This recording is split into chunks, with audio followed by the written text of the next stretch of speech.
Bruno, ok, melhorou. Nós não estávamos falando ainda. Estava só balbuciando aqui.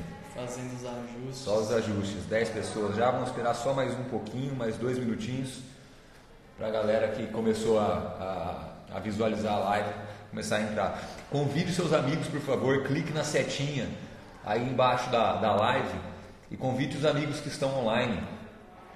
Beleza? Legal para levar informação para o maior número de pessoas possíveis.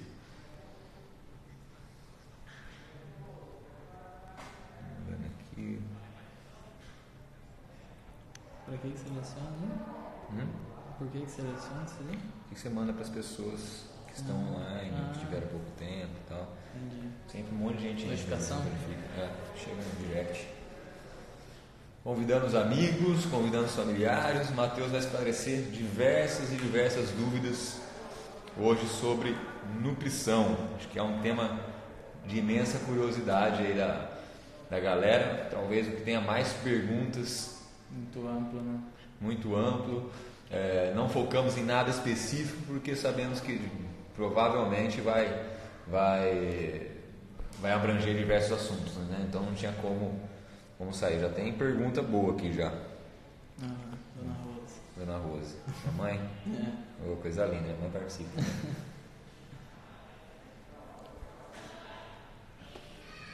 Mais um minuto. Isso aí também, Se quiser que responda essa primeiro, depois você pergunta, você que manda. Beleza.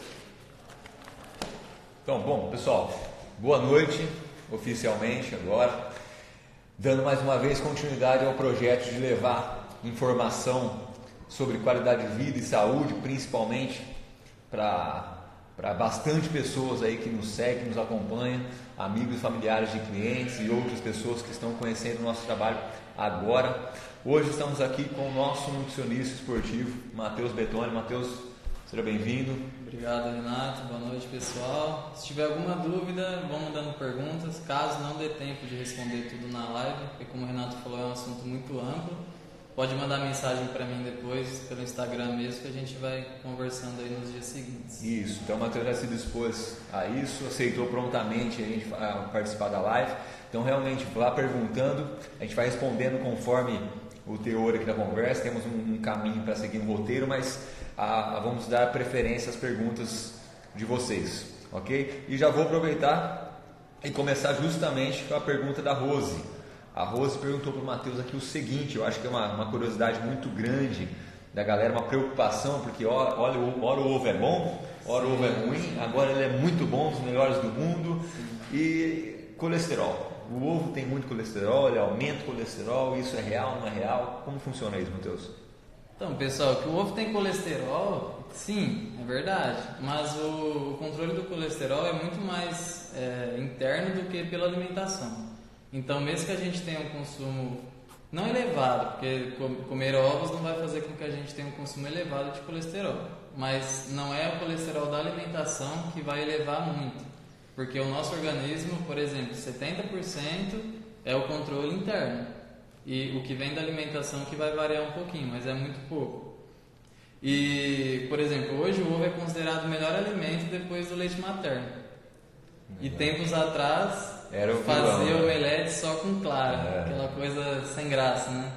Então, claro que não é para comer 2 bandejas ao dia, que aí sim talvez não seja muito legal, mas o ovo não tem nenhuma relação direta nem com o aumento do colesterol, nem com o aumento de triglicérides, nem nada. É um excelente alimento e deve ser consumido de forma íntegra, sim.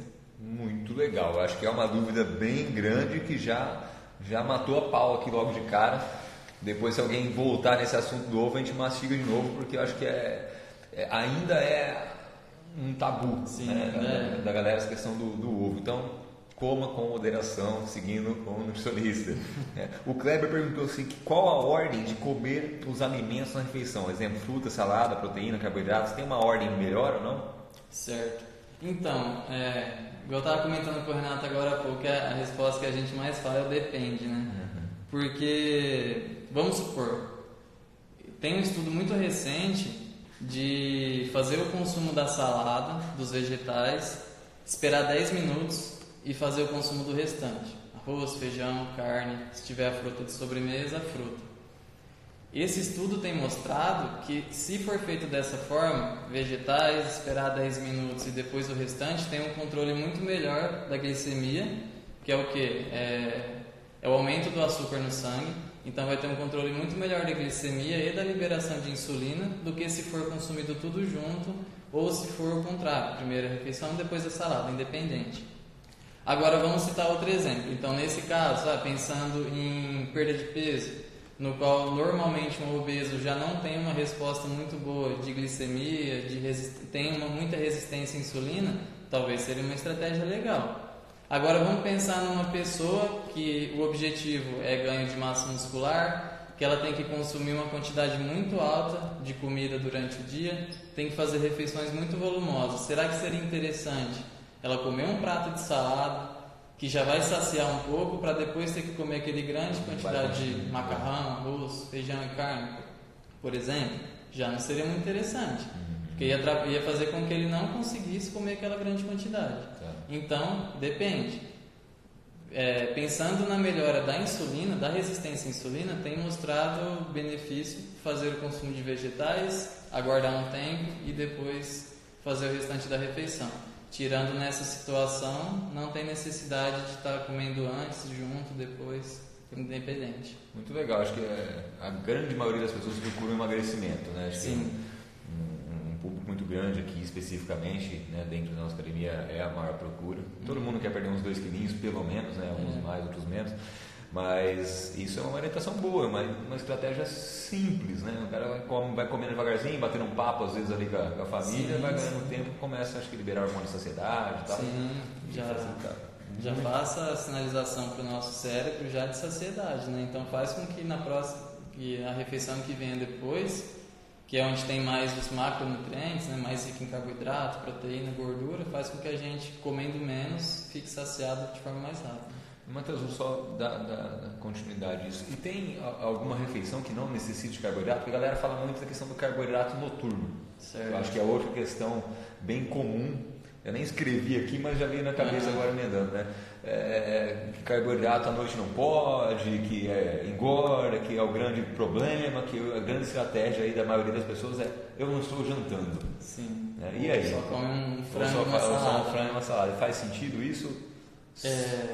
O carboidrato, a retirada do carboidrato noturno, assim como dieta low carb, assim como jejum intermitente, assim como várias outras coisas, são estratégias para fazer por um período de tempo. Tá. Mas eu vejo muito isso na prática clínica. As pessoas, vamos supor, chegam no consultório comendo muito pouco e aí eu falo que vai ser um assunto para depois também. Agora a gente precisa aumentar um pouco a quantidade. A pessoa fala: aumenta em qualquer refeição, só não coloca arroz e feijão à noite, porque eu não vou comer carboidrato antes de dormir. Gente, nosso corpo não é tão inteligente assim. É muito inteligente, mas não vai falar: nossa, ele está comendo arroz às 10 da noite, eu vou guardar como gordura. Se ele comer meio-dia, não, eu vou usar como fonte de energia. Não tem essa necessidade. O mais importante é a quantidade de calorias que a gente consome durante o dia. Tem que estar adequado à quantidade e independente do horário. Tem pessoas que sentem mais fome à noite. É muito melhor ela estar comendo arroz, feijão e uma carne à noite do que falar: nossa, eu sinto muita vontade, tenho vontade de doce, tenho não sei o que. Eu falar: então come só salada e frango. É bem provável que ela vai ter uma compulsão, que ela vai acabar de comer aquilo e vai querer procurar coisas no armário, doce. Então acaba que a consequência disso não é boa. Mas o mais importante não é o horário. Claro que tem a questão de horários como forma de estratégia. É uma refeição pré-treino, é uma refeição pós-treino. Você treina no período da manhã, se você treina ao acordar, o seu verdadeiro pré-treino é a sua última refeição do dia anterior. E não a refeição que você acorda, faz e vai para a academia. Interessante. Porque nessa não dá tempo da gente fazer o estoque de glicogênio, né? Então, não tem uma importância tão grande, pode ser usado como estratégia, mas não é necessário. Tá. Então vamos continuar nessa linha de raciocínio. Você falou que às vezes tem que aumentar quantidade de comida. A gente estava até lá atrás agora, eu falando que eu tô gordinho e tô sem músculo e eu preciso da sua ajuda. E você falou, não, vou te ajudar, você vai ficar bom. E por que às vezes tem que comer mais, às vezes tem que comer menos? A gente tem até um exemplo do professor que você atendeu aqui, o Cleiton, que está nos seguindo, que você aumentou a quantidade dele e ele emagreceu absurdo. O que é isso? Como que funciona? E aí? O Cleiton está comendo demais, velho. E está emagrecendo. Está emagrecendo. Assim como na atividade física, na academia, que a gente vê trocando os treinos de tempo em tempo, ou até não tendo uma rotina fixa de treinos, né? Porque talvez treinando com personal não tenha que ir lá fazer 2 meses o mesmo treino. Vai variando do dia a dia. Por quê? Porque o nosso corpo se adapta. Então, tanto no exercício físico como na alimentação, o nosso corpo vai se adaptar. Qual é o problema da grande maioria hoje? Elas ficam muito tempo em restrição calórica. Muito tempo. Então, mas vamos pelo raciocínio lógico de quem não estudou ou não estuda o tema. É o que vai acontecer mesmo. Eu estou ganhando peso. O que eu vou fazer? Vou diminuir o que eu estou comendo. Diminui. Aí perde um pouquinho de peso. Passa um tempo, parei de perder peso. Porque o nosso corpo se adaptou. O que eu faço agora? Reduzo mais. Daqui a pouco vai ficar sem comer. Chega uma hora que a pessoa está almoçando e jantando e ainda está sem carboidrato. Está comendo arroz e salada no almoço, arroz e salada na janta e falando, não estou perdendo peso. Por quê? Porque está em restrição calórica há muito tempo. Se não tem de onde diminuir, qual vai ser o novo estímulo para o organismo dela, para o metabolismo dela? Aumentar a quantidade. Então, a restrição não é benéfica por conta disso. É necessária a restrição calórica para perda de peso, isso é regra. Tem que gastar mais calorias do que consome. Certo. Mas, assim como nos treinos, tem periodização também. Vai ficar tanto tempo em restrição, depois vai aumentar um pouquinho, para o corpo não estagnar, o metabolismo funcionar bem, não deixar ele lento, que a gente fala, preguiçoso, né? Para depois reduzir novamente. E assim vai, é periodização. Então, por isso que é muito difícil o emagrecimento a longo prazo se for feito sozinho, por conta própria. Porque o único pensamento da pessoa restrição. Vou restringir, vou diminuir, vou tirar. Não, come menos. Tira o arroz, tira o pão, tira não sei o que. Tá quase acabando, tá comendo, sente fome, sente vontade de doce, sente compulsão. Então, isso resulta em várias consequências ruins. Legal. Então, a ideia é ter a periodização. Vai ficar em restrição, o corpo está estagnando, a gente muda. Está estagnando, muda. Não deu certo? Tem várias estratégias para a gente traçar na parte alimentar. Não só com quantidade calórica, mas com o horário das refeições, quantidade, alta em carboidrato, baixa em carboidrato, baixa em gordura, alta em gordura. Então, as estratégias são diversas. Eu nunca tinha ouvido falar assim dessa forma, a periodização da alimentação. Sim. Eu tenho esse conhecimento quando você fala em performance e tal, que você usa estratégias distintas com o atleta. Mas se você, como a gente leva isso dentro da sala de musculação, no treinamento também para o cliente que não é atleta, e você monta as periodizações, realmente faz sentido a periodização funcional. Então, acho que bem interessante essa colocação do Matheus, porque a galera fica sempre restringindo, isso é um fato. Você pega todo mundo fazendo isso a maioria aqui dentro. E olha só como é interessante fazer periodização, passar pelo profissional que saiba manipular o seu alimento, a quantidade, né? Muito legal, Matheus. Essa foi interessante. O Robson perguntou assim, o ganho de peso pode ser ganho de massa magra? Com certeza. E é o que muitos buscam também, né? A gente fala que massa muscular deve ser sempre no mínimo preservada. Então, independente do objetivo, nunca vai ter a perda de massa muscular dentro dali. Então, o que acontece também, voltando ao assunto que a gente acabou de falar, de entrar em uma restrição muito severa, a pessoa realmente vê uma perda de peso, mas o importante não é perder peso, é perder gordura corporal, não peso. Perder peso na balança é fácil, desidrata, perde peso na balança, tira carboidrato, perde líquido junto, perde peso na balança. Isso é uma coisa, explica isso de novo, Matheus, porque eu falo isso para os alunos e parece que eu sou um ET. Sim. Explica isso da questão do carboidrato e a perda de peso rápida, porque perde peso muito abrupto, fica super feliz e de repente, de 1 a 2 refeições, volta tudo normal. É o efeito sanfona, né? Que é o que mais acontece hoje em dia. O carboidrato, ele retém líquido, então a cada grama de carboidrato que é metabolizado, ele carrega com ele 3 gramas de água.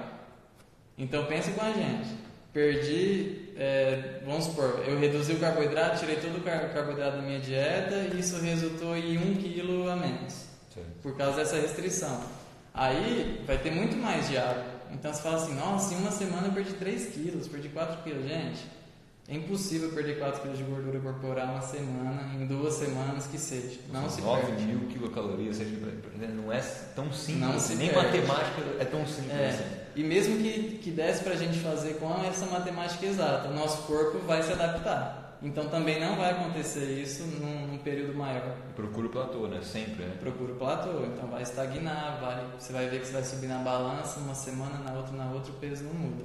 Então assim, a retirada de carboidrato também cresceu muito por conta disso. Eu tirei o carboidrato e perdi 3 quilos na semana. Tudo bem, mas perdeu a maioria de líquido. Você eliminou o glicogênio, tinha um estoque grande de glicogênio, isso ajuda a eliminar e junto perde muita água. E então assim, agora, voltando para o assunto do Robson, mas só para fechar esse. Retirou carboidrato, perde peso, mas não é em gordura. Um pouco vai ser em gordura, claro, porque com restrição a ideia é perder gordura corporal. Mas não vai ser tudo em gordura, é impossível. E em relação ao ganho de massa muscular, é possível ganhar peso só em massa... A pergunta foi essa? Quando você aumenta peso, pode ser massa na pode balança, ser massa pode ser massa muscular. Sim. Tem gente que fica neurótica, assim, que está treinando, sente que está emagrecendo, olha no espelho e fala, nossa, mas eu emagreci, minha roupa está melhor, e vai pesar como ganhou 500 gramas, ganhou 1 quilo e fica desesperado. A balança é o nosso último parâmetro, né? Fita métrica é um parâmetro melhor, adipômetro é um parâmetro melhor, espelho é um parâmetro melhor, roupas então nem se fala. Você veste uma calça, ela estava apertada e ela está larga e na balança não deu muita diferença, você vai ficar triste? É bem provável que nesse período você teve uma perda de gordura, mas também teve um ganho de massa muscular. Deixando claro que são vias distintas. Se meu objetivo é perder gordura, a tendência é eu entrar numa restrição calórica. Se o objetivo é ganhar massa muscular, é eu entrar num superávit calórico, que é o quê? Consumir mais do que eu gasto. Mas, normalmente no início, principalmente no início, a pessoa chega no consultório, a gente traz vamos supor, a proteína dela está totalmente desajustada.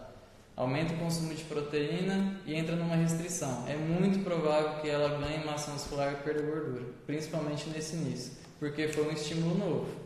Depois a tendência é ganhar bem pouco, quantidades discretas, ou se manter, traçando como objetivo principal a perda de gordura, tá?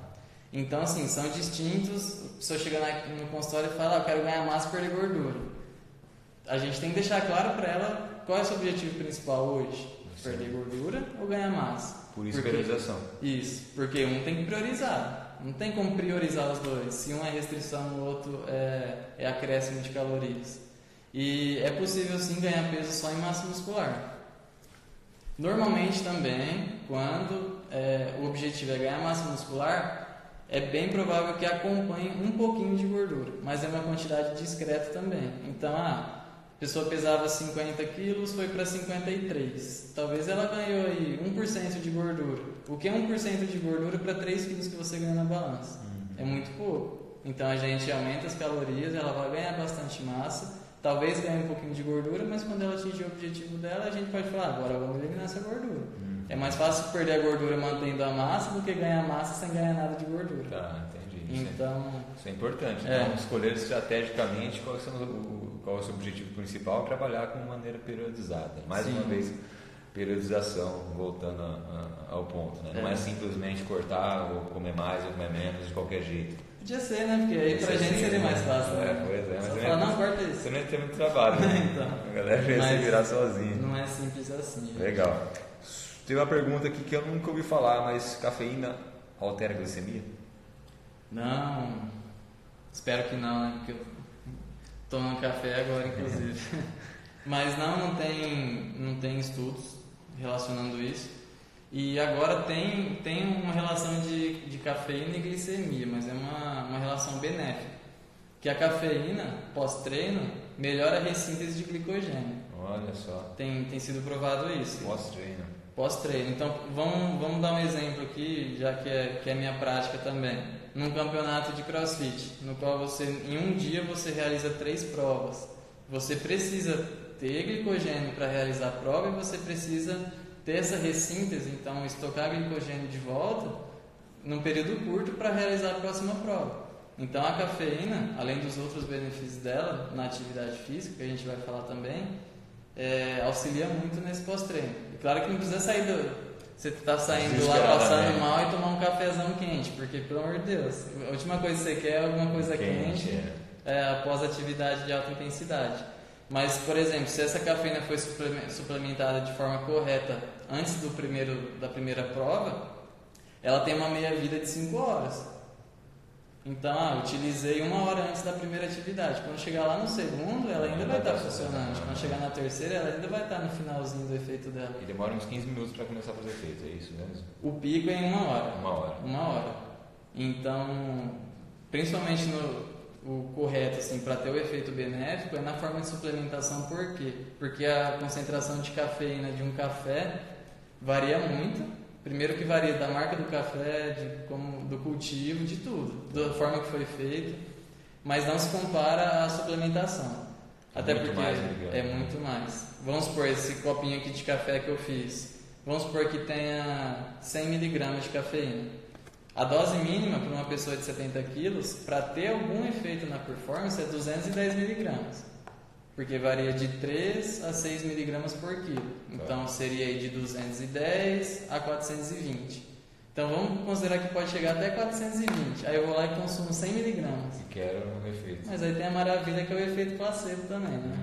Eu tomar isso aqui, eu já vou achar que eu vou ficar acordadão até meia-noite. Então, a melhor forma, pensando em performance, é sim o suplemento. Até porque o café, vamos supor que a gente queira chegar a 210, vai ser uma dose alta e também pode causar desconforto gástrico. E aí isso pode atrapalhar todo o processo que você fez. E qual que é o real efeito? A gente já sabe que a quantidade tem que ser muito grande. Às vezes só Bom, quem gosta de muito café pode ir tomando em pequenas doses ao longo de um tempo, como se meia vida de 5 horas. Sim. Você pode colher o benefício com o próprio café, se não está habituado. Qual é esse benefício? O que a cafeína traz de benefício no treino? Então, vamos começar a entrar na questão da suplementação, que eu acho que vai aparecer algumas perguntas aqui. Certo. Já falando na cafeína, pelo visto funciona, no pré e no pós. Um dos poucos. Pois é. Qual que é o real benefício da cafeína? O que ela faz de diferente no treino, além dessa questão da ressíntese do glicogênio? Certo. A cafeína, a principal ação dela é que ela age no nosso sistema nervoso central e reduz a sensação de fadiga. Então esse é o principal. Vamos supor que a gente realizando um treinamento cansaria fazendo 10 repetições, a cafeína faz com que a gente tenha uma menor sensação de fadiga, que reduz essa sensação. Então, naquele momento que eu falei, fiz 10 e não estou aguentando mais, você vai aguentar fazer 12 talvez. Considerando que todos os suplementos que funcionam, que são poucos, tem uma melhora no máximo de 6% na performance.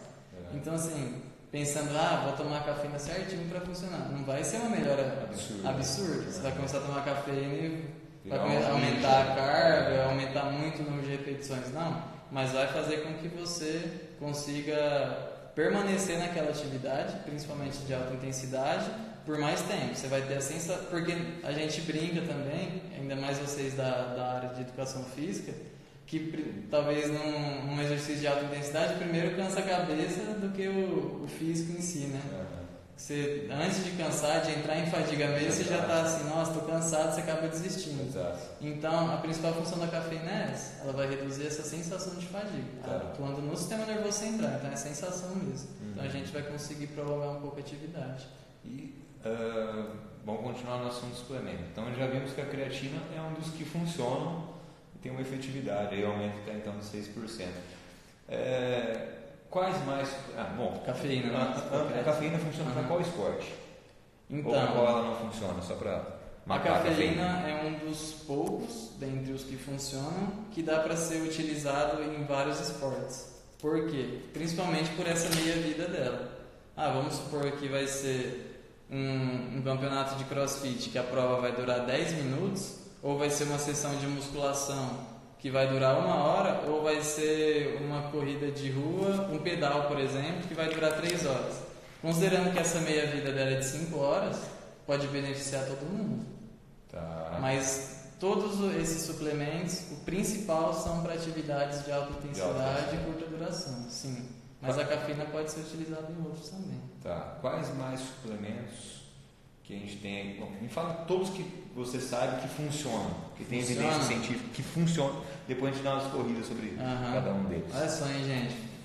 Tanto suplemento que vocês já viram numa loja, que funciona e cabe em uma mão. Já vai matar um monte de perguntas. Tem gente perguntando de um, de outro. Se não tiver nessa lista dele, ainda perguntando L-carnitina, que já não funciona. Mas, o Matheus vai responder. Mas se não tiver nessa lista dele, não tem evidência científica. Sim. Então, quais, Matheus, que tem evidência científica de funcionamento hoje? Certo. Considerando que a gente nem considera mais como suplemento, por exemplo, o whey protein. A gente nem considera como suplemento. O whey protein já é mais uma opção de proteína no nosso dia. Não é mais um suplemento que vai pensar em performance, não. Eu não consegui consumir proteína nessa refeição, o whey vai entrar aí. Estratégia. Então, sem considerar o whey e os suplementos de carboidrato e, por exemplo, de vitaminas e minerais, vitamina D, suplemento de sulfato ferroso, etc., que são em casos específicos, os que funcionam, principalmente visando performance, a cafeína, creatina, beta-alanina, bicarbonato de sódio e o nitrato. Só. Sim. Na loja de suplemento tem 450. Então, e vende. Então, galera, são 5 suplementos evidenciados cientificamente hoje, no dia 18 de fevereiro. Pode ser que mude alguma coisa depois dessa live, mas hoje é 18 de fevereiro de 2020. Temos apenas 5 suplementos com comprovação científica boa, né? Tem um ou outro com um resultadozinho muito pequenininho que é praticamente irrisório. Sim. Né? E Matheus, vamos falar da creatina. Eu sou fã da creatina. Suplemento mais estudado. Hoje em dia todos é o mais estudado. Sim. Me fala quais são os benefícios da creatina, como ela funciona, o resultado é agudo, é crônico, como que eu devo tomar? Certo. Engorda, tem líquido, né? Inclusive perguntaram também, já vou explicar tudo, sobre melhor horário para ser consumido, sobre ciclo de creatina e o auxílio disso na performance, na hipertrofia. Então já vamos falar de um contexto geral. Primeiro, creatina, o uso dela deve ser crônico. O resultado dela é crônico. Então comecei a suplementar creatina hoje, tomei 1 hora antes do treino, não vai mudar em nada no seu treino.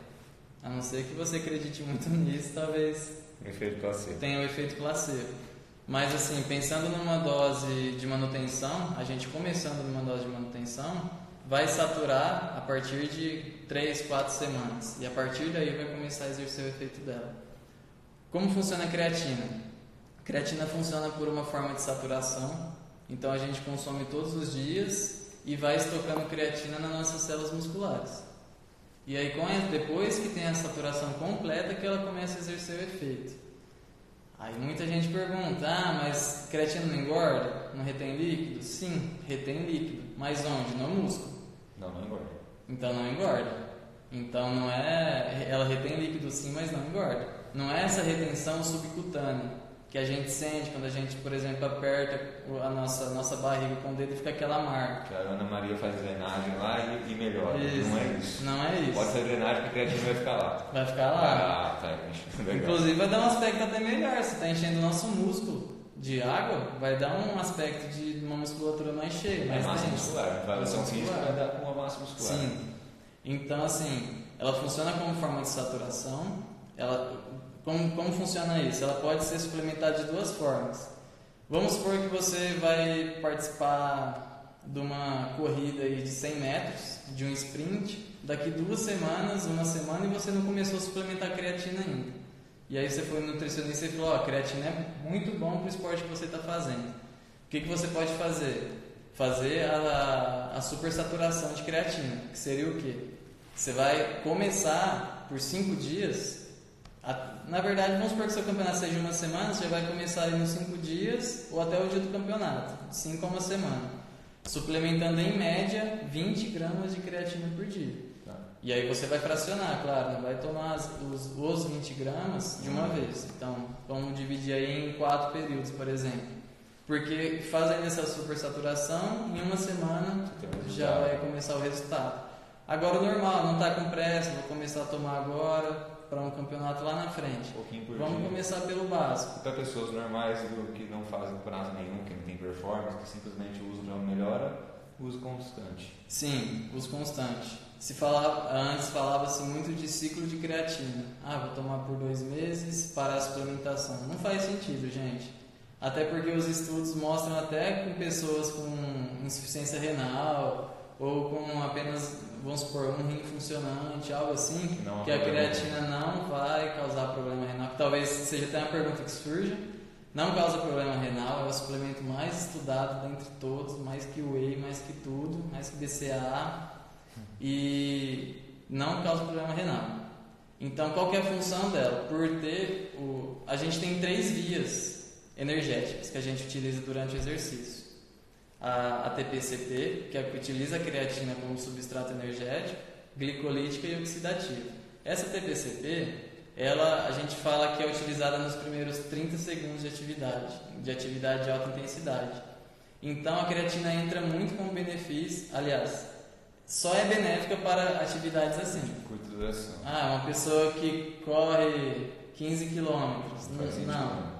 Ou sei lá, outras atividades de longa pedal, não. Agora, musculação tem benefício, crossfit tem benefício, uma corrida de 100 metros, um nado de 50 metros, enfim. Essas de curta duração principalmente. Por quê? Porque essa é a primeira via utilizada. Então a gente precisa estar em alta intensidade e ela vai ter uma curta duração. Mas a musculação não dura 1 hora, um treino de musculação? Tudo bem, mas você fica 1 hora seguida fazendo força. Você pega ali, o halter vai fazer, vamos supor, 12 repetições, que é o básico, né? Que é o que os personagens que não tem muito conceito faz, regra de bolso. Vai fazer aquele X de repetições e vai descansar 1 minuto. Então você vai estar sempre entrando em alta intensidade e curta duração. Então também pode beneficiar na musculação. E não vai aumentar a retenção, vai dar um aspecto muito melhor. E por que a creatina resulta no ganho de força e no ganho de hipertrofia? Não é como que eu posso dizer? Não é primário. Melhora a performance. Melhor de performance. Tomei creatina, teve essa retenção e tenho mais substrato para ser utilizado, meu treino melhora. Meu treino melhorando, eu vou começar a pegar mais carga, eu vou começar a fazer mais repetições e como consequência disso eu vou ter ganho de força e hipertrofia. Então, simples assim. Então vai ter essa saturação, pode fazer o uso contínuo, se quiser tomar creatina, começar hoje e tomar para o resto da vida, não tem problema. Fica à vontade. E o efeito mantém-se. E o efeito mantém. Até porque se a gente pausar, quando voltar, vai voltar do zero. Então vai precisar dessas 4 semanas de novo para fazer saturação. Legal. Super interessante, um suplemento bem legal, como o Matheus disse, é um dos mais estudados e dos mais efetivos que se sabe na literatura. Então, muito legal, claro, fazendo com acompanhamento nutricionista, porque tem outras fontes de creatina sem ser o suplemento na própria alimentação, né? Não necessariamente precisa da suplementação, é uma estratégia também, né? Em pessoas que não visam muita performance, talvez não tenha necessidade, porque a gente consome sim pela alimentação, mas pela alimentação, por exemplo, em carnes que tem uma quantidade boa, por mais que seja, a gente não vai chegar nessa dose máxima de saturação, então o suplemento se torna assim necessário até para quem tem um bom consumo. E perguntaram do melhor horário, falei que ia falar e já estava mudando de assunto. Qual horário deve ser consumido? Pré-treino, pós-treino? Não importa. Por quê? Porque funciona como saturação. Então se eu tomei creatina de manhã, tarde ou noite, o efeito dela é crônico. Então não importa o horário, o importante é a minha célula estar cheia de creatina. E aí eu vou usar isso. Esse ciclo é necessário? Essa supersaturação, que também perguntaram? Não. A não ser que você tenha já um campeonato em vista e queira esse resultado de performance logo. O que tem mostrado só que melhora um pouco a absorção de creatina é ser consumido em uma refeição onde tenha uma boa quantidade de carboidrato. É a única coisa. Creatina é a forma mais simples dela, é creatina monoidratada, não tem segredo. Se achar aquelas creatinas no mercado mais caras com nome diferente, não. Não faz diferença. A melhor é a mais barata que tem, que é a monoidratada. E dê preferência apenas para uma refeição que vai ter um consumo de carboidrato para melhorar um pouco a absorção dela. Tá. Do resto, qualquer horário do dia. Show. Algo bem legal para se comentar e relevar, e de fácil utilização, e esse sim funciona e não é caro. Isso. Vale a pena, mais porque importante. não é caro, funciona muito bem, aliás, é o que funciona e o acesso é fácil. A gente estava falando dos suplementos que funcionam, mas eu não posso deixar passar aqui, você até citou esses 2 suplementos aqui que eu acho que são muito consumidos, são baratos também, então você vai na loja de suplemento, não tem como você sair sem um desse no pacote. Vai comprar um whey, você sai com BCA e você sai com uma glutamina. Sim. BCA, fala, Matheus, sobre BCA para mim. Funciona, não funciona? Precisa ser comprado de maneira de suplemento? E aí? Não funciona, novamente. E é um dos suplementos mais vendidos até hoje. Por mais que saiam estudos, por mais que a gente mostre esses estudos ao público, ainda é um suplemento muito vendido. Talvez os vendedores são mais eficientes que os nutricionistas. Sim, nossa, os vendedores são muito bons. E tem o convencimento, né? Porque é barato. Então, às vezes, vai comprar um whey que custa R$100. Por mais 15 você leva um BCA, você acaba comprando. Mas não tem resultado. Tem diversos estudos também sobre suplementação de BCA e suplementação de leucina isolada, que é o principal componente do BCA. São 3 componentes, né? Leucina, isoleucina e valina. Mas a principal é a leucina porque é a que estimula a síntese proteica, a formação de proteína. Mas não tem resultado, gente. Seria maravilhoso se tivesse, tanto pelo custo quanto, vamos supor, em caso de idosos que tem uma dificuldade maior em estar consumindo proteína. Consumir cápsulas seria maravilhoso, ou um pozinho ali junto com alguma coisa. Seria muito bom para ele conseguir aumentar um pouco esse aporte, mas não tem resultado. O que tem resultado é o seguinte: todas as proteínas, por exemplo, de origem animal, são de alto valor biológico. Então possuem todos os aminoácidos essenciais, que é o que o nosso corpo não produz, inclusive a leucina. Então, como que a gente vai consumir BCA? Na forma da alimentação. Se a gente comer frango, a gente vai estar consumindo BCA. Se a gente comer carne, ovo, leite, queijo, tudo isso vai ter BCA.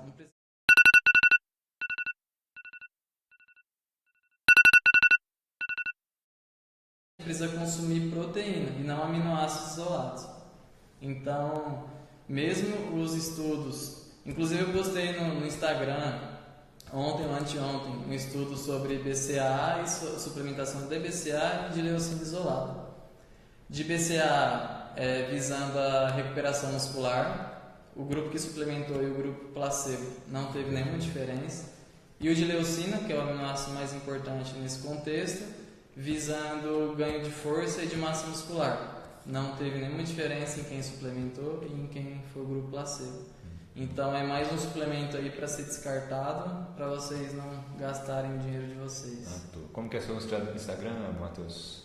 O nome? Como está o seu Instagram? Nutricionista Matheus Betone. Legal seguir, tem algumas dicas lá, sempre o Matheus está postando no History. Como essa, por exemplo, para a gente não gastar dinheiro à toa. E outros suplementos, acho que mais um que vale a pena, porque também se fala muito, se consome muito, é a glutamina. Todo mundo passa glutamina para imunidade. Basicamente é isso, para recuperar do treino para a imunidade. E a galera toma e o placebo tá lá. Eu sinto a diferença. Não fiquei mais doente. Nunca mais fiquei doente. E aí, funciona? Também não, gente. Vão ficar bravo comigo hoje, mas é verdade. Não, o Matheus está inventando isso, tá? É o que diz todos os trabalhos científicos publicados baseado até então. Em estudos. E os estudos, gente, é sempre um grupo recebe a suplementação, outro grupo recebe também, como se fosse a glutamina, mas que não é glutamina. Então, por exemplo, eu tomei cápsula de glutamina ou pozinho e a outra farinha. E fala para os dois que suplementou glutamina. E aí, a longo prazo, vai avaliar esse resultado. E aí vê que o grupo que suplementou e não é o mesmo resultado, não tem melhor. Principal nutriente para a imunidade, carboidrato. Vixe, galera, o vilão. Então, muitas das vezes as pessoas relacionam isso. Entra na restrição, naquela restrição que eu falei, que você vai diminuindo por conta própria até não conseguir diminuir mais. A consequência disso é ficar com baixo carboidrato e ter queda da imunidade. Aí o que a pessoa começa a fazer? Estando em restrição, começa a suplementar a glutamina. Gente, se tiver melhora, é pelo efeito placebo, por vocês acreditarem que está melhorando. Até porque os vendedores costumam ser bem convincentes. Já sai de lá com a imunidade alta. Já sai de lá, tá com resfriado, já melhora na hora. Mas o principal nutriente é o carboidrato. Então o que acontece? Quando a gente entra numa restrição de carboidrato, uma restrição calórica, a tendência é nosso organismo começar a buscar outras fontes para formar energia. Então busca no tecido adiposo, que são as gorduras, mas também busca nos aminoácidos. Seria muito bom também se restringir carboidrato, só vai usar minha gordura, vou ficar magrinho. Não, usa gordura e usa aminoácido. Ao usar aminoácido, um deles é a glutamina. Então vai ficar em deficiência sim. A glutamina é o substrato das células do intestino, então está relacionado à melhora do sistema imune, mas não é a suplementação dela, e sim a deficiência que foi ocasionada pelo erro na alimentação. Inclusive, dos aminoácidos que o nosso corpo produz, a glutamina é o que é produzido em maior quantidade. É produzido de 50 a 80 gramas dia de glutamina. Quando a gente suplementa, é 5 gramas. Não vai fazer um efeito. E a gente fala que melhora o sistema imune e tal. Não. Então, o primeiro erro, a imunidade está baixa, está pegando muito resfriado. Vamos avaliar se está com uma quantidade boa de carboidratos. Ajustou o carboidrato, caso continue ocorrendo, aí sim a gente vai avaliar outras coisas. Alguma vitamina que está em deficiência, baixo consumo de água, enfim, aí a gente vai. Mas a base não é pirâmide mais, mas vamos considerar não a pirâmide alimentar, mas a base da pirâmide deve ser a alimentação, o básico. O suplemento está lá na pontinha. Legal, é o último que a gente procura. Então, muitas pessoas chegam no consultório e falam: eu vim porque eu quero começar a tomar suplemento. Mas tem muita coisa para ser corrigida no cardápio dela, no dia a dia dela.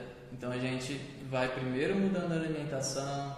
Precisou acrescentar alguma coisa? Aí vai acrescentando. Mas o suplemento está lá no topo da pirâmide e a carboidrato, proteína e gordura, que é a base, está aqui.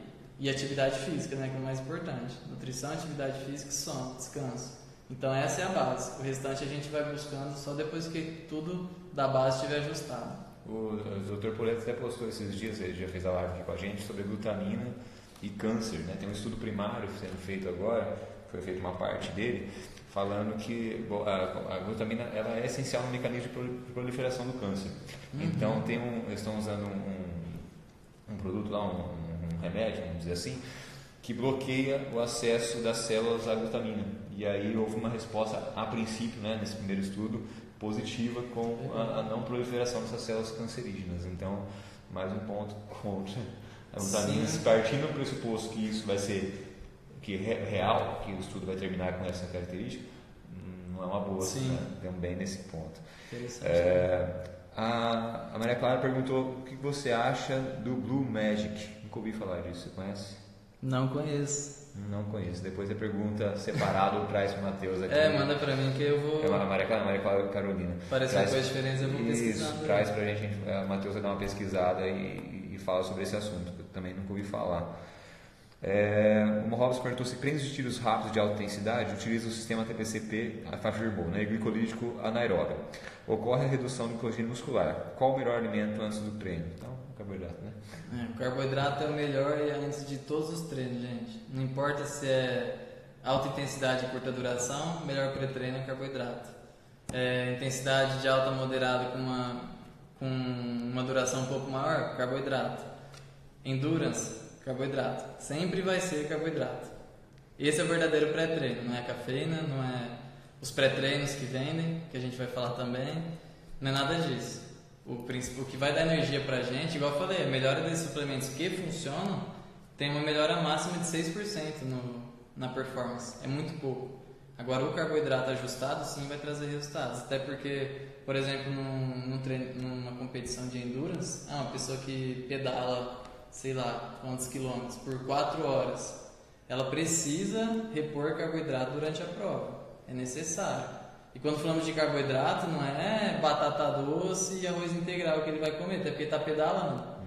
Ele precisa daquela quantidade e pode ser rapadura, pode ser bananinha, pode ser fruta, pode ser, enfim, diversos alimentos. Porque quando se fala de performance, ele tem que consumir essa glicose, esse açúcar, para poupar o glicogênio muscular dele.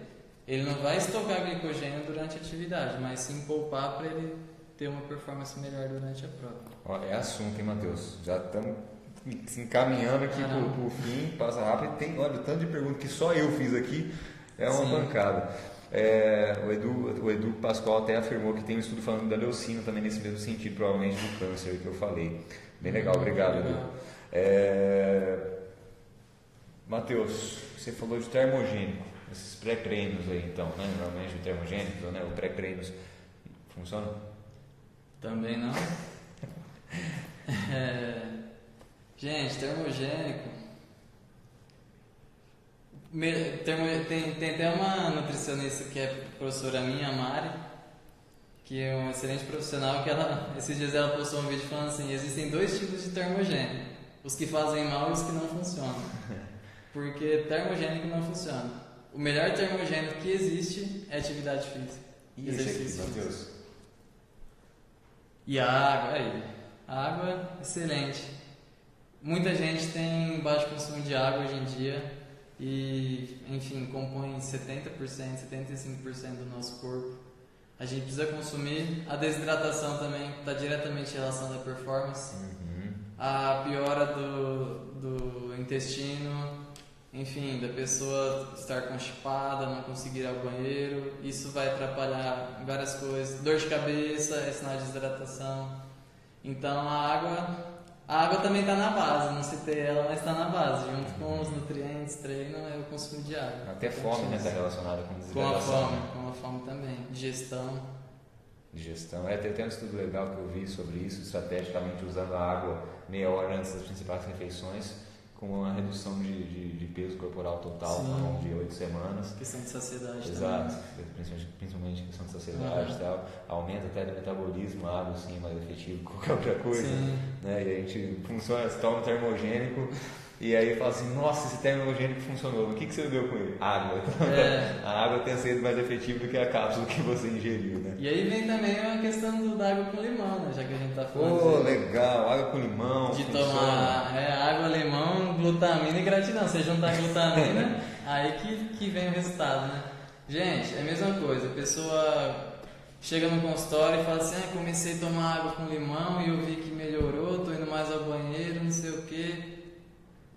Gente, faz o teste, fala pra essa pessoa, você gosta de água com limão? Você vai falar que gosta? Beleza. Tudo bem, não faz mal, o limão é um excelente alimento, tem vitamina C, muito bom.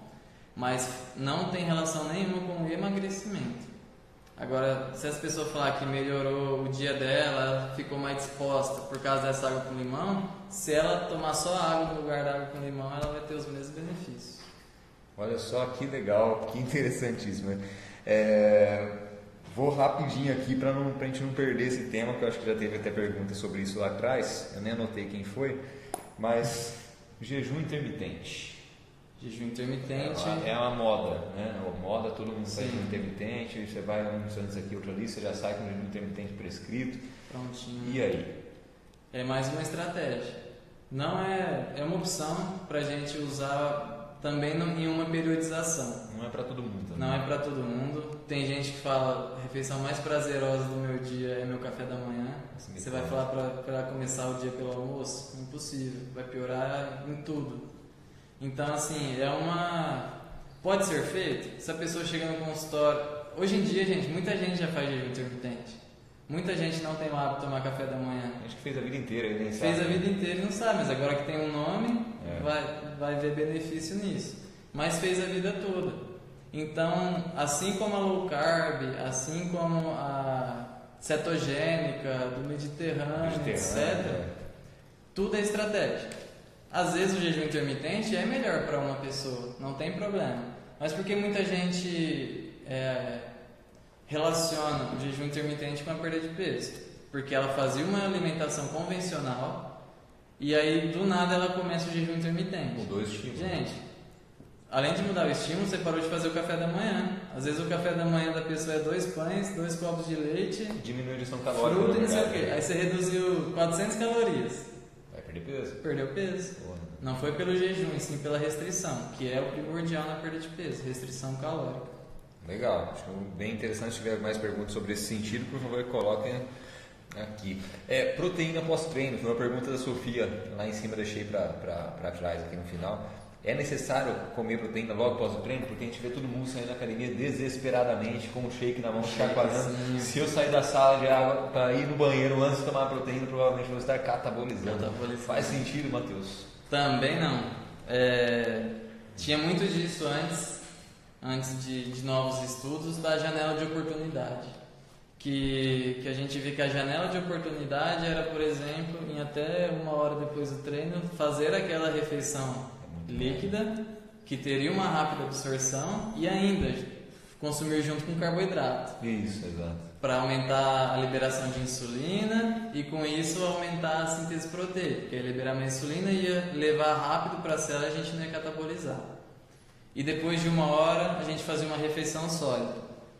Gente, hoje os estudos mostram que essa janela dura o dia todo. Não é uma janela de oportunidade pós-treino, e sim o dia todo. A oportunidade é treinar. É treinar e estar consumindo refeições de tempo em tempo. Então, por exemplo, pelo menos a cada 3 a 5 horas, a gente estar fazendo um consumo bom de proteína, que varia aí de 20 a 30 gramas de proteína por refeição. E também sabe-se que não é mais necessário esse carboidrato após o treino. Porque a leucina estimula tanto a liberação de insulina quanto o carboidrato. Se você toma proteína... Então você está tomando whey protein, que já tem ali de 2 a 3 gramas de leucina por porção, que é o que estimula a síntese, já vai ter a liberação de insulina. Mais um motivo para low carb não fazer sentido. Porque a gente faz uma dieta low carb, restringe carboidrato, mas está consumindo frango e carne o dia todo. A insulina continua. E ovo. Então isso vai estar estimulando a insulina da mesma forma, que é uma das ideias de quem faz a low carb. Vou cortar carboidrato para não ter muito pico de insulina. A leucina vai fazer da mesma forma e isso faz com que não faça muito sentido a dieta low carb. Fantástico. Eu acho que está quebrando as pernas de muita gente aqui. O pessoal fica bravo comigo, mas... Não adianta ficar bravo, porque não foi o Matheus que inventou. Né? O Matheus só está transmitindo a informação aqui para todo mundo. Eu acho que informação de altíssima qualidade. Matheus, para fechar aqui, treinar em jejum faz mal, não faz, é catabólico, não é? É a melhor estratégia ou não? Certo. Depende, mais uma vez. Por quê?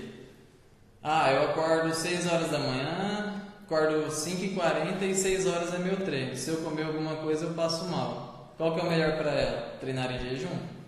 Porque ela está relatando para mim que se ela comer uma torrada que seja, ela vai passar mal. Melhor comer antes, um dia antes.